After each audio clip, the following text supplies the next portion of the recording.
श्री शिवाय दोस्तों, 12 अगस्त 2024 के दिन यहाँ पर श्रावण महीने का सोमवार तिथि पड़ रही है दोस्तों। ये जो सोमवार है श्रावण महीने में पड़ने वाला सबसे बड़ा अष्टमी तिथि है, क्योंकि यह श्रावण महीने में पड़ रहा है, जिसका बहुत ही बड़ा और विशेष महत्व होता है। और ऐसा दिन पूरे साल में सिर्फ एक ही बार आता है। और दोस्तों, आप सभी लोग जानते हो कि 12 अगस्त श्रावण महीने का सोमवार तिथि का अगर सबसे बड़ा कोई उपाय है तो वह 7 चने की दाल वाला उपाय। तो दोस्तों, इस श्रावण माह के पहले सोमवार तिथि के दिन आप लोगों को इस 7 चने की दाल वाला उपाय को जरूर करना है। बहुत सारे लोग होंगे जिन लोगों ने इस उपाय को न किया हो, मतलब पूरा साल निकल गया और उन्होंने किसी भी दिन इस 7 चने की दाल वाला उपाय को न किया हो। पर दोस्तों, आपके पास एक आखिरी मौका बचा हुआ है, जो कि 12 अगस्त 2024 सावन महीने का सोमवार अष्टमी तिथि के दिन। तो इस दिन आप लोगों को इस वाले उपाय को जरूर कर लेना है। भले ही आपने पूरे साल भर अभी तक इस उपाय को ना किया हो, पर अगर आपने इस श्रावण महीने के सोमवार अष्टमी तिथि के दिन अगर इस वाले उपाय को कर लिया, तो आपको इस उपाय को करने का वह फल मिलेगा जिसकी आपने कभी कल्पना भी नहीं करी होगी। इसीलिए आप लोग इस वाले उपाय को एक बार जरूर कर लेना, ताकि आप लोगों के हाथ से यह न जा सके और आपको इस उपाय को करने का फल मिल सके। दोस्तों, यह उपाय पंडित जी ने अपनी अभी की ही शिवा महापुराण की कथा में बताया है, जिस उपाय को आज हम आपको बहुत अच्छे से समझाने वाले हैं। इस वीडियो को देखने के बाद इस उपाय को समझने के लिए आपको कोई और वीडियो को देखने की जरूरत नहीं पड़ेगी। तो चलिए दोस्तों, उपाय को शुरू करते हैं। देखिए, यह श्रावण महीने के सोमवार अष्टमी तिथि के दिन यह इतना खास होता है, इतना महत्वपूर्ण होता है। देखा है, कभी कभी पूजा पाठ अनुष्ठान से जो मनोकामना पूर्ण नहीं होते, वह श्रावण महीने के दिन एक छोटे से उपाय करने से ही आपकी मनोकामना पूर्ण हो जाती है। और बहुत सारे लोगों ने इस उपाय को किया भी है और उनको इस उपाय को करने का फल भी जरूर मिला है। अगर आप लोग भी इस उपाय को करना चाहते हैं तो आप इस उपाय को पहले अच्छे से समझ लेना, सुन लेना, उसके बाद करना। आपको इस उपाय का फल जरूर मिलेगा। और इस उपाय को कर लेने से आपके घर में चाहे किसी भी तरह की दुख और क्यों ना चल रही हो, आपको उसका कारण भी नहीं पता है कि दोस्तों यह समस्या किस कारण से चल रही है। उसका कुछ भी कारण हो सकता है, जैसे कि दोष हो सकता है या किसी भी तरह का मंगल दोष भी हो सकता है। तो इस दिन आप लोगों को 7 चने की दाल वाला उपाय कर लेना है। यह एक ऐसा उपाय है जिस उपाय को अगर किसी विशेष दिन पर किया जाए तो दोस्तों उस विशेष दिन का जो है वह तो हमें मिलता ही मिलता है। पर हमने उस दिन पर इस उपाय को किया है तो हमें उस भी बड़ा फल मिलता है, और फल बहुत जल्दी मिलता है, क्योंकि आप इस उपाय को बहुत ही बड़े और विशेष दिन पर कर रहे हो। तो चलिए अब उपाय के बारे में बात करते हैं, लेकिन उससे पहले आप लोगों को यह जानना आवश्यक है कि आखिर यह उपाय किस समय करना है, किसको करना है और कैसे करना है। तो चलिए हम आगे आपको वीडियो में एक एक करके बता देते हैं। लेकिन उससे पहले अगर आप लोग हमारे चैनल पर नए हैं तो हमारे चैनल को सब्सक्राइब कर लेना और इस वीडियो को लाइक करके कमेंट बॉक्स में श्री शिवाय नमस्तु भयम AUM नमः शिवाय जरूर टाइप कर देना। तो दोस्तों, इस 7 चने की दाल वाला उपाय को हमें इस सोमवार अष्टमी तिथि के दिन कैसे करना है, किसको करना है, किस समय करना है और कहां पर करना है, ये सारे सवालों के जवाब आपको इस वीडियो में मिल जाएंगे। और जो ये वीडियो देखिएगा दोस्तों, उसको 7 चने की दाल वाला उपाय जरूर करना चाहिए, क्योंकि इस दिन 7 चने की दाल का भी बहुत ही बड़ा और विशेष महत्व होता है। और जब बात आ जाए 7 चने की दाल वाला उपाय की, तो यह सोने पे सुहागा वाली बात हो जाती है और यह एक बहुत ही बड़ा उपाय हो जाता है इस श्रावण सोमवार अष्टमी तिथि का। तो अब दोस्तों, इस 7 चने की दाल वाला उपाय को आखिर करना किसको है, सबसे पहले हम लोग वह बात जान लेते हैं। तो देखो, घर की जो बड़ी माताएं बहनें होती हैं, उन माताओं बहनों में से कोई भी एक बड़ी माता बहन इस वाले उपाय को कर सकती है। और दोस्तों, अगर आप चाहे तो अपने घर में से सभी सदस्यों को इस उपाय को करवा सकते हैं। अगर किसी व्यक्ति की खुद की कोई मनोकामना है, खुद की कोई दुख और परेशानी है जो कि वह अपने लिए ही करना चाहता है, इस वाले उपाय को तो वह खुद अपने लिए भी कर सकता है। बाकी अगर कोई घर में से ऐसा है जो कि अपने पूरे घर परिवार की सुख और शांति के लिए यह वाला उपाय करना चाहता है, तो दोस्तों वह भी कर सकता है। उसमें भी कोई दिक्कत वाली बात नहीं है। कहने का मतलब यह है कि इस उपाय को हर एक सदस्य भी कर सकता है, और पूरे घर परिवार के सदस्य के लिए घर की बड़ी माता बहनों में से कोई एक माता बहन भी कर सकती है। माताएं बहनें अगर घर में उपस्थित ना हो या वह यह वाला उपाय न कर पा रही हो, तो फिर घर का कोई बड़ा सदस्य भी इस 7 चने की दाल वाला उपाय को कर सकता है। चाहे फिर वह पुरुष ही क्यों ना हो, उसमें कोई भी दिक्कत वाली बात नहीं है। 7 चने की दाल वाला उपाय को आखिर इस उपाय को हमें किस समय करना है? सुबह के समय करना है कि शाम के समय करना है? तो देखो वाले उपाय को आप लोग सुबह के समय भी कर सकते हो और शाम के समय प्रदोष काल में भी कर सकते हो। अब अगर आप पूछो कि दोस्तों सबसे उत्तम समय कौन सा रहेगा इस 7 चने की दाल वाला उपाय को करने का, तो हम आपसे बस यही कहेंगे कि इस उपाय को आप सुबह के समय करेंगे तो ज्यादा बेहतर होगा। बाकी अगर प्रदोष काल शाम के समय भी करेंगे तो भी अच्छा होगा, उसमें कोई भी दिक्कत वाली बात नहीं है। तो अब दोस्तों जो अगली सबसे बड़ी और महत्वपूर्ण आती है वह यह आती है कि सुबह अगर हम उपाय को करेंगे तो हमें कितने बजे से लेकर कितने बजे तक के बीच में करना है, और शाम के समय प्रदोष काल में करेंगे तो हमें कितने बजे से लेकर कितने बजे के बीच में करना है। तो देखो सुबह जितनी जल्दी हो सके आप उपाय को करने की कोशिश करना। बाकी अगर किसी कारणवश लेट भी हो जाओ, थोड़ी देर भी हो जाए, तो 10 या 12 बजे तक भी आप उपाय कर लेना, पर 12 बजे से ज्यादा देरी ना हो, इस बात का ध्यान रखना। उसके बाद में दोस्तों अगर शाम के समय प्रदोष काल की बात करें, प्रदोष काल का जो समय है होता है वह शाम के 6 बजे से शुरू हो जाता है। मतलब शाम के 6 बजे से लेकर 7 बजे के बीच का जो समय होता है, यह समय प्रदोष काल का समय होता है। पर अभी जो मौसम चल रहा है, इस मौसम में जो है शाम बहुत देरी से होती है, तो आप इस उपाय को 7 या 8 बजे के बीच में भी कर सकते हो। मतलब शाम के 6 बजे से रात 8 बजे के बीच में आप कभी भी इस वाले उपाय को कर सकते हो, उसमें कोई भी दिक्कत वाली बात नहीं है। देखो हम सभी जानते हैं कि अभी सावन मास का पवित्र महीना चल रहा है और सावन मास के पवित्र महीने की अष्टमी तिथि सोमवार के दिन पड़ने वाली है। यह आखिरी अष्टमी तिथि है जो कि 12 अगस्त के दिन पड़ने वाली है। तो इसीलिए 12 अगस्त को सोमवार के अष्टमी के दिन करने वाले 3 माह उपाय के बारे में हम आपको बताने वाले हैं। ये तीनों उपाय आप सोमवार की अष्टमी के दिन कर सकते हैं।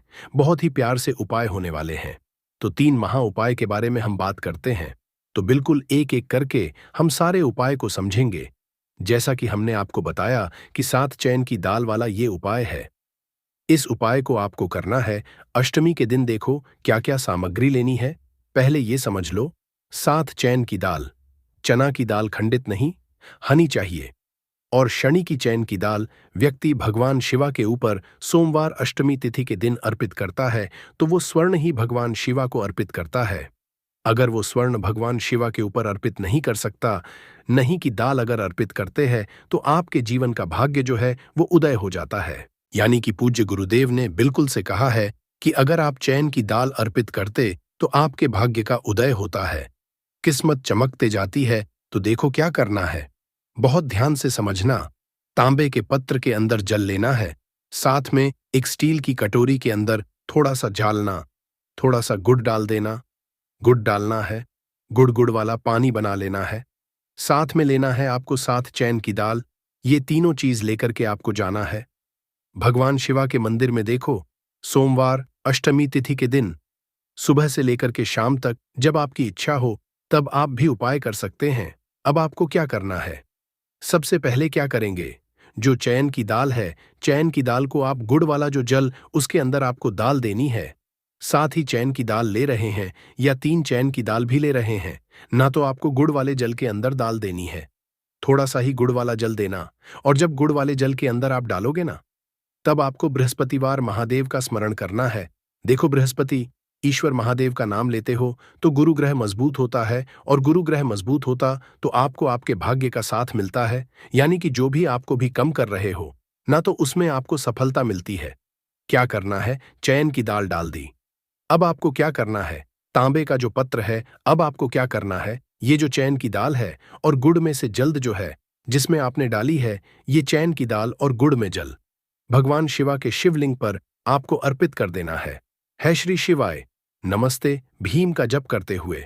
देखो जो भी व्यक्ति आज के दिन सोमवार अष्टमी तिथि के दिन भगवान शिवा के ऊपर चैन की दाल अर्पित करता है तो उसकी किस्मत जो है चमकते घर जाती है। देखो, जो भी आप व्यापार कर रहे हैं, आज ऐसे कि आप कपड़े का व्यापार कर रहे हैं या सोनी चांदी का व्यापार कर रहे हैं या किसी भी चीज का व्यापार कर रहे हैं, आपको आपके व्यापार का स्मरण करना है और उसके बाद श्री शिवाय नमस्कार व्यायाम का जप करते हुए आपको अर्पित करना है। देखो, व्यापार का स्मरण करना कि ये मेरा व्यापार है, महादेव आपकी कृपा से मेरा जो व्यापार है अच्छे से चलने जाए, ऐसी आपको कामना करते हुए आज के दिन आपको चैन की दाल अर्पित करनी है। इस तरह से ये उपाय करना है, जो एक लोटा जल लेकर के आए हो ना, वो देखो उसमें क्या करना है। आपको सबसे पहले गणेश जी वाले स्थान पर, फिर कार्तिकेया जी स्थान पर, फिर माता अशोक सुंदरी वाले स्थान पर, फिर पार्वती माता के हस्त कमल में, फिर भगवान शिवा के शिवलिंग के ऊपर आपको अर्पित कर देना है। बस इतना सा उपाय करना है। आपका जो भी व्यापार बैंड भी हो गया होगा या बैंड होने के कागर पर भी होगा, तो ये उपाय एक बार करके देखिए, निश्चित ही आपको फायदा जरूर मिलेगा। आपकी जीवन के सारी कठिनाई है जो है वो महादेव देव जरूर जरूर करेंगे। तो ये हो गया पहले उपाय। देखिए, अब हम बात करते हैं दूसरों की। आपके जीवन में, आपके घर में कोई भी परेशानियां हैं, कोई भी तकलीफ है, वो महादेव स्वयं ही इसे दूर कर देंगे। बहुत ही प्यार सा उपाय है। सोमवार अष्टमी तिथि के दिन करना है। आपको लेना है पीला चंदन, थोड़ा सा कटोरी के अंदर पीला चंदन लेना है, साथ में तांबे के पत्र के अंदर जल लेना है। देखो, बहुत ही प्यार सा उपाय है। अब आपको क्या करना है, महादेव के मंदिर में जाना है और उसके बाद देखो, ये आपको 7 वाला ये उपाय है। 7 बिंदी वाला आपके घर की सारी परेशानियों को दूर करने वाला है। ये मैं आपको सोमवार अष्टमी तिथि के दिन शाम के समय प्रदोष कल के समय करना है। देखो, प्रदुष्कर का समय तो आपको सबको मालूम। देखो, पूज्य गुरुदेव हमेशा कहते हैं कि प्रदोष कल का जो समय होता है वो सूर्यास्त के 45 मिनट पूर्व शुरू हो जाता है और सूर्यास्त के 45 मिनट बाद तक राहत है। अब देखो, 7 बिंदी वाला ये उपाय है। को क्या करना है, आपके सीधे हाथ की चिट्ठी उंगली के पास वाली उंगली है, जिसे अनामिका उंगली कहते हैं, अनामिका उंगली का ही उपयोग आपको करना है। देखो, क्या करना है, सबसे पहले आपको गणेश जी वाले स्थान पर एक बिंदी लगानी है, फिर उसके बाद वापस से चंदन के अंदर आपकी उंगली जानी चाहिए, फिर और कार्तिक जी वाले स्थान पर अर्पित करना, फिर चंदन की कटोरी के अंदर उंगली जानी चाहिए, फिर माता शुभ सुंदर वाले स्थान पर अर्पित करना। देखो, कई लोग क्या है कि गणेश जी पर लगा दी, कार्तिकेया जी पर लगा दी, फिर अशोक सुंदरी पर लगा दी, यानी कि बार बार डुबोते नहीं है उंगली। तो ऐसा नहीं करना है। आपको समझ में आई आपको बात, आपको बार बार डुबोकना है। उंगली आपको गणेश जी वाले स्थान रिपीट कर दी, कार्तिक जी वाले स्थान पर कर दी, तीसरी जो है माता अशोक सुंदरी वाले स्थान पर अर्पित कर दी। देखिए, चौथी जो है वो पार्वती माता के हस्त कमल के वहां पर करनी है। पांचवी जो है वो आपको जलधारी के बिल्कुल में आपको अर्पित करना है। फिर उसके बाद भगवान शिवा के शिवलिंग के पीछे तरफ आपको ये कोनी में अर्पित करनी है, जो जैसे जलधारी की कोनी में अर्पित करिए, इसका विपरीत जो शिवलिंग के पीछे ये रहा वहीं पर कोनी पर अर्पित करनी है। लेकिन तुम्हें एक टिक्की जो है भगवान शिवा के शिवलिंग पर आपको अर्पित करना है। श्री शिवाय नमस्ते डीएम का जप करते हुए आपकी जीवन की जो भी परेशानियां हैं, घर के जो भी क्लेश है, वह सब दूर हो जाए, ऐसी कामना करते हुए आपको कुटिके लगा देनी है और अंत में एक लोटा जल जो आप लेकर के आए हैं वो भगवान शिवा के शिवलिंग पर श्री शिवाय नमस्ते एयूएम का जप करते हुए आप अर्पित कर सकते हैं। तो बहुत ही प्यार सा उपाय था। देखो, 7 बिंदी वाला ये उपाय था। तो इस तरह से आपकी उपाय कर सकते हैं और आपके जीवन की सारी परेशानियां घर के सारे के लिए जो है वो दूर हो जाएंगे। घर में खुशी आएगी और आपके भाग्य का उदय होगा। हमने 2 उपाय के बारे में बात कर ली। अब हम बात करते हैं तीसरी उपाय की। इस उपाय के लिए आपको मंत्र एक बेलपात्र लेना है। बेलपत्र ले लिया, साथ में लेना है आपको पीला चंदन और उसके साथ में लेना है तांबे के पत्र के अंदर जल। ये तीनों चीज लेकर के भगवान शिवा के मंदिर में आपको जाना है। आगे आपको बात समझ में, अब इस उपाय को समझना।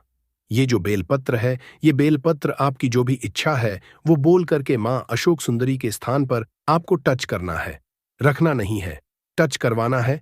टच कैसे कराओगे, डंडे का जो हिस्सा होगा वो की तरफ होगा और पेट का हिस्सा महादेव की तरफ होगा।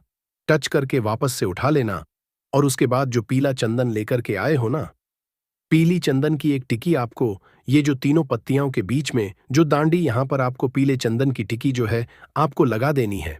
आपकी जो भी मनोकामना है वो बोलकर ये गई आपको बात समझ में। और उसके बाद ये जो बेलपत्र है महादेव के शिवलिंग के ऊपर अर्पित करना है।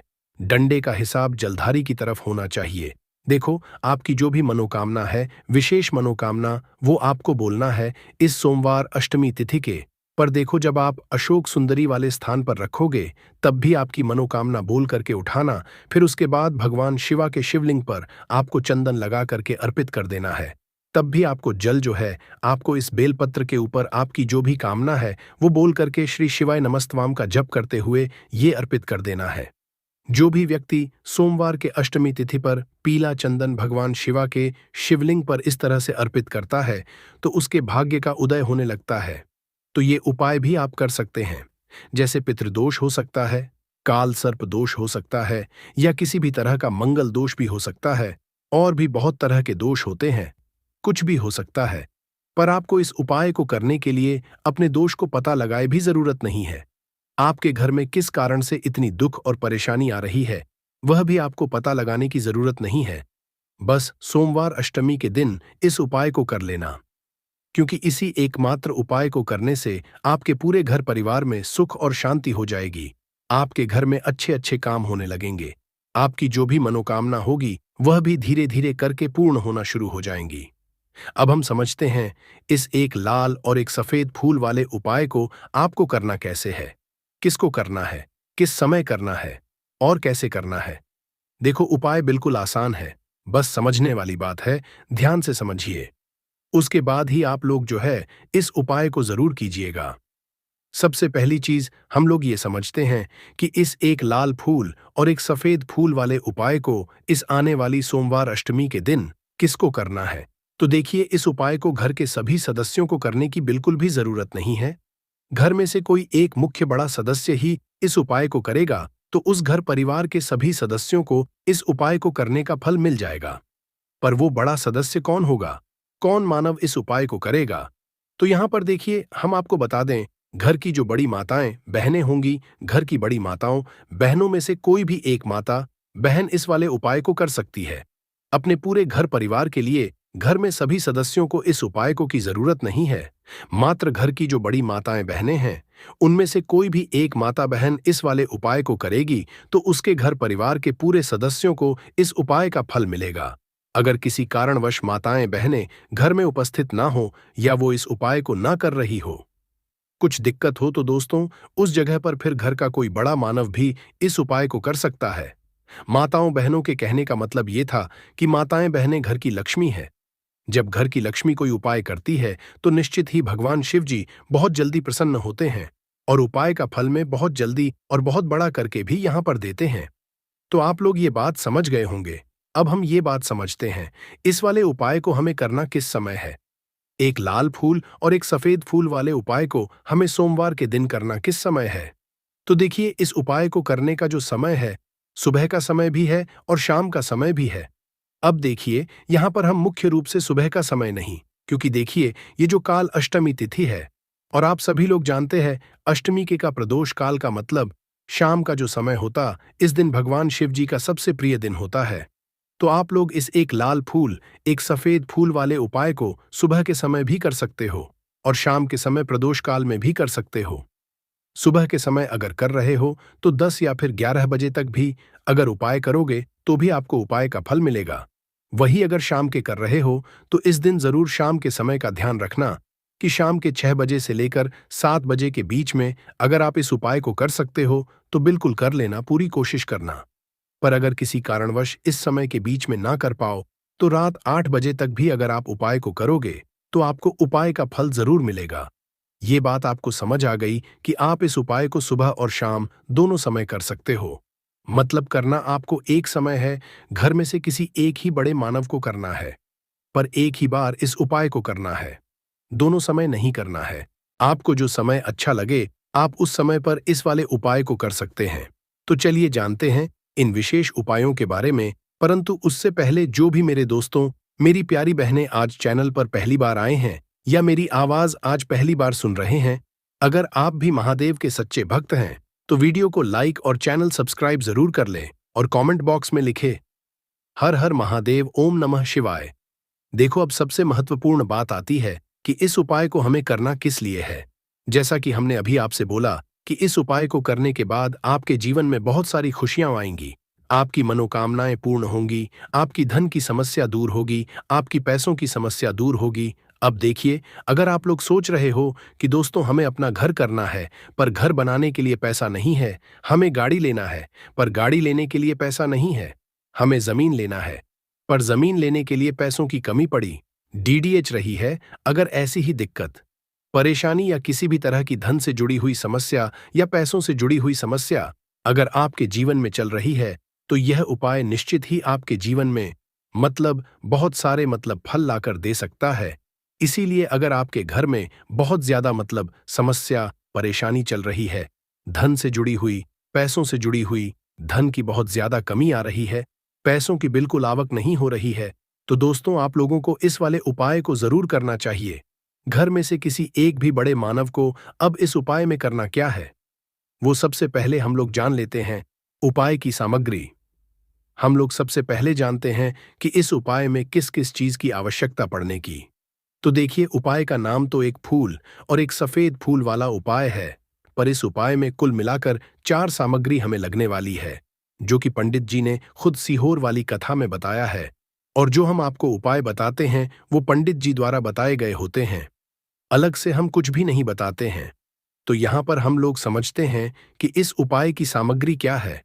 तो देखो, उपाय की जो सामग्री है वो 4 सामग्री है, जिसमें से सबसे पहली सामग्री है एक बेलपत्र। देखो, बेलपत्र क्या है? बेलपत्र जो शिव की शिवलिंग पर चढ़ती है। दूसरी चीज है एक शमी पत्र। शमी पत्र वो जो शिवलिंग पर ही चढ़ता है। तीसरी चीज है दोस्तों एक लाल फूल, जो उपाय का नाम है। तो एक यहां पर आपको लाल फूल लेना है। अब ये लाल फूल कौन सा लेना है? देखो, शिवलिंग के ऊपर जो लाल फूल चढ़ता हो उनमें से कोई भी एक लाल फूल पसंद कर लेना, और वो कहीं से तोड़कर या कहीं से खरीद कर लेकर आना, और उस लाल फूल को उपाय में उपाय कर लेना। उसके बाद में सफेद फूल का विशेष रूप से ध्यान रखना। जो सफेद फूल शिवलिंग पर चढ़ता हो, सिर्फ वही सफेद फूल लेकर आना, इसके अलावा कुछ मत लेकर आना। परंतु केतकी का मत लेना। तो एक एक मात्रा में ही आपको ये चारों सामग्री चाहिए। एक बेलपत्र, एक शमी पत्र, एक लाल फूल और एक सफेद फूल। ये चारों सामग्री आप लोग तैयार करके रख लें।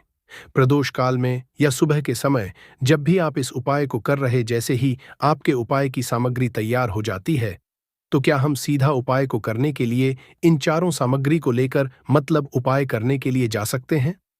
नहीं, तो यहां पर आपको इस बात का ध्यान रखना है कि हम भगवान शिव जी को प्रसन्न करने के लिए तो जा रहे हैं, हम अपनी मनोकामना को पूर्ण करवाने के लिए तो जा रहे हैं, पर हमें यह दर्शाना बिल्कुल भी नहीं है कि हम सिर्फ अपने फायदे के लिए भगवान शिव जी के मंदिर में हैं। इसलिए हम इस उपाय को करने के साथ साथ में भगवान शिवा जी की पूजन अर्चना के लिए कुछ सामग्री भी जरूर लेकर जाएंगे। जैसे कि सुबह के समय अगर आप उपाय को कर रहे हो, इस एक लाल फूल और एक सफेद फूल वाले उपाय को, तो दोस्तों सुबह के समय आपको एक लोटा जल लेकर जाना है। जो लोग प्रतिदिन शिव जी के मंदिर जाते हैं, पूजन अर्चना करते हैं, जल चढ़ाते हैं, फूल बेलपत्र सब कुछ चढ़ाते हैं दोस्तों, वो अपनी अर्चना वैसी की वैसी ही करना। बाकी जो सिर्फ उपाय को करने के लिए जा रहा है, जो कुछ भी लेकर नहीं जा रहा है, उसे कम से कम एक लोटा जल अपने घर से जरूर भरकर लेकर जाना।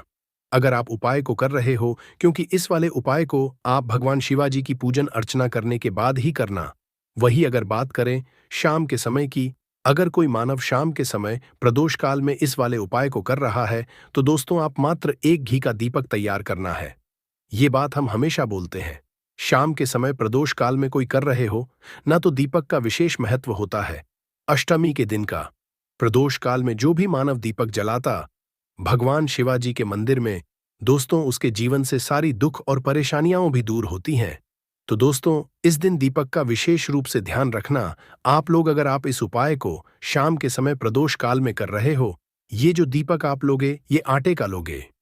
जो आटा आप घुन दोगे उसके अंदर कुछ भी मत डालना, मात्र साधा आटा लगाकर उसे तैयार कर लेना, और एक मीडियम साइज का दीपक तैयार कर लेना। वो दीपक ना ज्यादा छोटा हो ना ज्यादा बड़ा हो। उसके बाद में दीपक आपका तैयार हो जाए तो इसके अंदर जो बत्ती रखोगे वो गोल बत्ती रखोगे।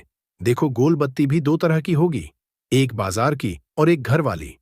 तो कोशिश करना अपने घर जो रुई रखी हुई है, उस रुई से आप लोग एक गोल बत्ती अपने ही हाथों से बनाओ, उपाय का फल अच्छा मिलता है। भगवान शिवजी जल्दी प्रसन्न होते हैं। जब हम किसी भी उपाय को अपने हाथों से परिश्रम करके तैयार करते हैं, तो आपको उस दीपक के अंदर एक गोल बत्ती रख देनी है। इसके अंदर जो चीज आप लोग डालोगे, वो डालोगे, लोगे वो डालोगे। शुद्ध देसी गाय का घी, इस बात का विशेष रूप से ध्यान रखना, क्योंकि भगवान शिवजी का से प्रिय दिन और प्रिय समय पर हम लोग इस वाले उपाय को कर रहे हैं। तो थोड़ा सा शुद्ध देसी गाय का घी, इतना डालना कि वो दीपक कुछ समय तक चल सके। न बाजार वाला मिलावटी घी डालना, न भैंस का घी डालना। शुद्ध देसी गाय का घी आपको ढूंढने में थोड़ी मेहनत लगेगी और महंगा भी मिलेगा, पर गाय के घी से भगवान शिव जी प्रसन्न होते हैं। और उसी शुद्ध देशी गाय की घी से घर में बरकत भी बनी रहती है और हमारे घर में सुख शांति भी बनी रहती है। इसलिए इस शुद्ध देशी गाय का घी को अपने घर में हमेशा रखा करो। वो भगवान शिवजी के कार्यों में भी उपयोग में आता है और उपायों में भी हम लोग उपाय कर सकते हैं। तो यहाँ पर आपकी सारी तैयारियां हो चुकी हैं। उपाय को करते समय शुद्धता का विशेष रूप से ध्यान रखिएगा। सुबह कर रहे हो तो दोस्तों, सुबह तो आपको स्नान करना ही करना है। बाकी शाम को कर रहे हो तो शाम को मात्र हाथ मुंह धोकर आप लोग इस वाले उपाय को कर सकते हो। कोई दिक्कत वाली बात नहीं है दोस्तों। उपाय की पूरी सामग्री तैयार करके और पूजन सामग्री लेकर आपको भगवान शिव जी के मंदिर पहुंचना है, जो आपके घर के पास में हो, जहां पर शिवलिंग विराजित हो, शिवालय हो, वहां पर आप लोगों को पहुंचना है। और जैसे ही आप भगवान शिवाजी के मंदिर में पहुंचते हो, वहां जाकर ही उपाय शुरू नहीं करना है। पहले आपको भगवान शिवाजी की पूजन अर्चना करना है। पूजन अर्चना कैसे करोगे? सुबह के समय गए हो तो लोटा जल वगैरह जो भी पूजन सामग्री लेकर गए हो, उससे पहले पूजन सामग्री आप लोग मतलब पूजन भगवान शिवाजी की कर लो। जो मानव सिर्फ एक लोटा जल लेकर गए हैं, वो शिव जी की शिवलिंग पर मात्र एक लोटा जल एक धारा से धीरे धीरे करके चढ़ा लो। अपनी पूजन अर्चना आप लोग जो है पूरी कर लो। पहले उसी के बाद अगर आप शाम के समय कर रहे हो तो पहले जाकर बैठना है। भगवान शिवाजी के शिवलिंग के पास में आप जो दीपक तैयार करके लेकर हो, उस दीपक को पहले जलाना है। ये जो दीपक आप लोग जलाओगे ना, ये किसी और की माचिस से मत जलाना। अपनी ही माचिस अपने ही घर से लेकर आना और इस दीपक को अपने ही माचिस से जलाना। अगर आपने मंदिर की माचिस या किसी और की माचिस ले ली, इस उपाय को करने में इस उपाय का फल उस मानव को भी बहुत मिल जाएगा।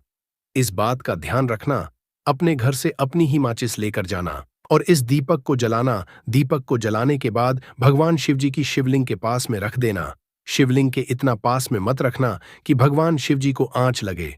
थोड़ी सी दूरी बनाकर ही जो है इस दीपक को शिवलिंग के पास में आप लोग रख दीजिएगा। अब जैसे ही आपकी पूजन अर्चना हो जाती है, भगवान शिवजी के शिवलिंग के सामने या आसपास कहीं पर भी बैठ जाइए उपाय को करने के लिए। और उपाय को करने से पहले आप लोग अपनी वो चारों पूजन सामग्री निकाल लीजिए। उपाय की जो सामग्री है वो निकाल लीजिए। भगवान शिवाजी के शिवलिंग के ऊपर एक माता अशोक सुंदरी जी का स्थान देख लीजिए। माता अशोक सुंदर जी का जो स्थान होता है वो जलाधारी के ऊपर होता है। जलाधारी के बिल्कुल बीचों बीच में होता है। आप लोगों ने देखा भी होगा, शिवलिंग की जलाधारी होती है। जलाधारी के बिल्कुल बीचों बीच का जो स्थान होगा वो माता अशोक सुंदर जी का स्थान होगा, क्योंकि यहीं पर हमें ये जो है उपाय को करना है। सबसे पहली चीज, अब हम उपाय को करना शुरू करते हैं। आप सबसे पहले पनी एक बेलपत्र उठा लो। एक बेलपत्र को आपको माता अशोक सुंदरी जी वाले स्थान पर सबसे पहले समर्पित करना है। बेलपत्र की डंडी का मुख होगा जलाधारी की तरफ, जहां से जल बहता है और नीचे गिरता है, और बीच वाली बड्डी पत्ती का मुख मतलब शिवलिंग की तरफ होगा। इस तरीके से आपको इस बेलपत्र को माता अशोक सुंदरी जी वाले स्थान पर समर्पित कर देना है। उसके बाद में अपनी एक शमी पत्र उठा लो जो आप उपाय के लिए कर आए हुए हो। शमी पत्र को उठाकर शमी पत्र की भी जो डंडी का भाग होगा वो जलाधारी की तरफ करके, जहां से जल बहता है नीचे गिरता है, उस तरफ करके, और पत्ती वाला भाग शिवलिंग की तरफ करके इस शमी पत्र को भी उस बेल पत्र के ऊपर आपको समर्पित कर देना है। समर्पित करने के बाद अब आप ले लो अपना एक लाल फूल जो आप उपाय को करने के लिए लेकर आए हुए हो। इस लाल फूल का जो खिला हुआ भाग होगा, चाहे वो गुलाब का फूल हो, चाहे कोई सा फूल जो शिवलिंग पर चढ़ता हो, दोस्तों उस फूल का जो खिला हुआ भाग होगा वो शिवलिंग की तरफ होगा। बाकी जो पीछे का भाग होगा फूल का वो जलाधारी की तरफ, जहां से जल बहता है नीचे गिरता है, उस तरफ होगा। और आखिरी में आपका जो एक सफेद फूल बचा हुआ है, इस सफेद फूल को भी आपको लेना है और सफेद फूल का जो खिला हुआ भाग होगा वो शिवलिंग की तरफ होगा। जहां पर शिवलिंग रखा हुआ है उस तरफ होगा और डंडी का जलाधारी के पीछे की तरफ हो जाएगा। मतलब जो जहां से जल बहता है और नीचे गिरता है, जब आप लोग एक बेलपत्र, एक शमी पत्र और एक लाल फूल, एक सफेद फूल चढ़ा रहे हो, तो उस समय आप लोगों को कंटा भगवान या कंटा चाकरा का नाम लेते हुए ही जो है इस उपाय को करना है।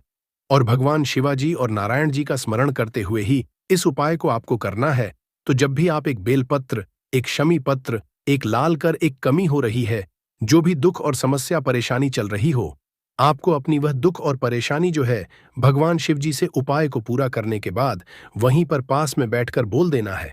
हाथ जोड़ के, आंखें बंद करके अपनी परेशानी और श्री शिवाय नमस्तु भीम का जाप करना है। तो टिप्स के माध्यम से बताएंगे कि अमर बेल अगर आपने खा ली तो समझो आप सामने वाले की आवाजें निकाल हैं। दोनों पार्टनर पसीने में हो सकते हैं। दोस्तों, इसमें बहुत सारे चमत्कारी गुण पाए जाते हैं। कई तरह की विभिन्न तरह के यह बीमारी को ठीक करने का काम करते हैं और अगर अध्यात्म की दृष्टि से देखा जाए तब भी यह बहुत सारे हमें चमत्कारिक लाभ प्रदान करते हैं। और इसकी खास बात यह, जीस भी पेड़ पर लिपटी होती है, उसकी समस्त शक्ति को अपने अंदर समाहित कर लेता है, खींच लेता है और यह उसी पेड़ के अनुरूप आपको फल प्रदान करते हैं। अमर बेल खेतों में बहुत आसानी से देखने को मिल जाते हैं। इसकी पतली पतली शाखाएं निकली होती हैं। वैसे अगर आप ग्रामीण इलाकों में हैं, ग्रामीण इलाकों से हमारी वीडियो को देख रहे हैं, तो इसके बारे में आप सभी दर्शकों को जरूर पता होगा। ये कहीं भी बहुत आसानी से आपको देखने को मिल जाती है। तो चलिए, आज मैं आप लोगों को वीडियो के क्रम में अमरबेल के बारे में ही कुछ विशेष रूप से जानकारी बताऊं।